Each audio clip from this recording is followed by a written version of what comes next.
जैसे कहते हैं 2.5 घंटे सुबह और 2.5 घंटे शाम अनिवार्य है ध्यान लगाना, मेडिटेशन करना, ये व्यर्थ की बातें हैं। पहली बात तो इनका ज्ञान गलत, ये ध्यान लगाओगे कहाँ, झूठा ज्ञान और ध्यान का लावे, ये वाद विदा चतुराई, वाद विवाद है इनका, चतुराई दिखा रहे हैं।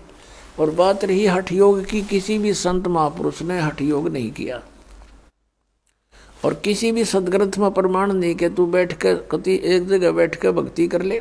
श्रीमद् भगवद गीता अध्याय नंबर 3 के श्लोक नंबर 4, 5, 6 में स्पष्ट किया है कि अर्जुन, यदि तू काम छोड़ कर हठ योग करने लग गया, अगर तू कर्म सन्यासी हो गया, कर्म सन्यासी का अर्थ है काम छोड़ कर और एक जगह बैठ जा, चाहे जंगल में बैठा, चाहे कोई गुफा बना ले, या घर पर बैठ कर वो व्यर्थ प्रयत्न कर रहा है, तो फिर तेरा निर्वाह कैसे चलेगा?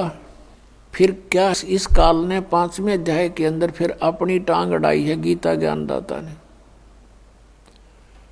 उसमें इसने बताया है कि ऐसा आसन हो, ना घना ऊंचा हो ना नीचा हो, एकांत स्थान हो, नाक के आगे ध्यान लगावे और ऐसे भक्ति करे। ये इसका अपना मत है, ये योग वेद ज्ञान नहीं है, ये इसका अपना मत है। गीता जी के अंदर 2 तरह का ज्ञान है, एक तो वेद ज्ञान है और फिर दूसरा इसने अपना मत उसमें डाला है। तो अब यदि हम इस 5वें अध्याय वाले क्रियाओं को सही माने तो तीसरे वाले गलत होगी, जिसमें ने कहा तू एक जगह बैठ कर कर्म सन्यासी हो गया तो तेरा निर्वाह कैसे चलेगा, इसलिए तो युद्ध भी कर, सिमरण भी कर, काम भी कर, भक्ति भी कर। ये तो वेद ज्ञान है, ये सही ज्ञान है। क्योंकि यजुर्वेद अध्याय नंबर 40 के मंत्र नंबर 15 में कहा है कि वायु अनिलम अथ इदम भस्मांतम शरीरम ओम कर्तु समर किलबे समर कर्त्युम समर। ओम नाम का जाप काम करते करते सिमरण करो, विशेष कसक के साथ सिमरण करो, श्रद्धा के साथ, और अपने मनुष्य जीवन का मूल कर्तव्य जानकर सिमरण करो, तब भस्मांतम शरीरम अमृतम। आपका जब शरीर छूटेगा, आपका जब शरीर अंत होगा, उस समय आपको जो ओम नाम से अमृतव प्राप्त होना है वो उससे ही प्राप्त होगा जितना आप उससे अमर हो सकते हो। जैसे ओम नाम के जाप का साधक ब्रह्मलोक में जाता है, क्योंकि ये ब्रह्म की साधना है, और ब्रह्मलोक में जाने के बाद भी फिर ये वापस आता है।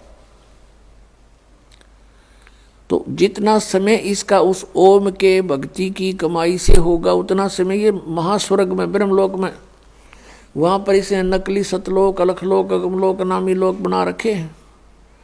तो वहाँ ये प्राणी अपना इतने समय तक ये जन्म मृत्यु से बच जाता है, लेकिन फिर भी जन्म मृत्यु होती है। कहने का भाव ये है कि श्रीमद् भगवद गीता अध्याय नंबर 8 के श्लोक नंबर 13 में ये गीता ज्ञान दाता वेद ज्ञान बता रहा है कि ओम इति एकाक्षरम ब्रह्म विहारन माम अनुस्मरण यह परियाति तदन देहम सयाति परमाम गतिम।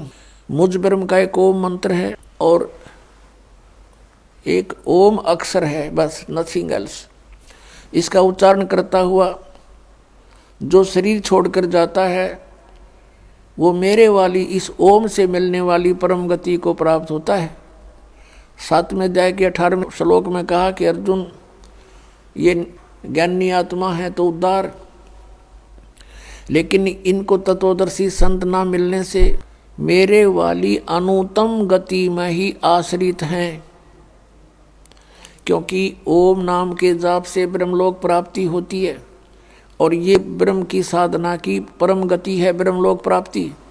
और वहाँ गए प्राणी भी फिर जन्म मृत्यु में आते हैं। गीता ज्ञानदाता 4थे अध्याय के 5वें श्लोक में और 9वें श्लोक में, 2रे अध्याय के 12वें श्लोक में, 10वें अध्याय के 2रे श्लोक में गीता के अंदर गीता ज्ञानदाता कहता, अर्जुन तेरे और मेरे बहुत जन्म हो चुके, तू नहीं जानता, मैं जानता हूँ।